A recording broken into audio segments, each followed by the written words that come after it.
Bear Creek stretches throughout the entire city of Merced. The current levels are not a concern, but Merced officials have learned from previous history to keep a close eye on this waterway during major weather events. Bear Creek is one we specifically concerns us normally. Back in 2023, we had some significant flooding along Bear Creek at the west end of town.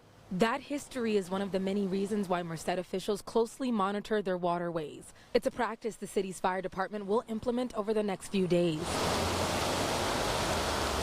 With rain and strong winds expected to hit the valley, Fire Chief Casey Wilson says they've left no stone left unturned when it comes to storm preparedness. The fire staff will be monitoring the creek banks, monitoring the conditions of the creek, and then public works staff will be out patrolling the community, checking storm drains, and make sure everything's flowing well throughout the holiday week. Their team receives live, up-to-date data on water levels by working with Merced Police. So our police department has deployed a camera trailer here at Bear Creek. This is where we monitor the flows. We have a gauge here, so we have real-time information leading back to our police dispatch that shows us exactly what the water level is. And we're also surveying the creek with our police department to make sure that there's any unhoused folks that are in and around the creek areas, to make sure they're out and they're aware that the creek is rising and they're not in harm's way. Collaboration to keep people safe is an effort that stretches across county lines. We're watching the rainfall in Merced County, but we're also watching the foothills of the Mariposa area. What happens up there definitely impacts us down here. This is something that we prepare for all year round. This is not something that we just start working on when we see a storm system coming in. Merced County Public Information Officer Mike North encourages signing up for Merced County emergency alerts, which he says is an important way to stay informed.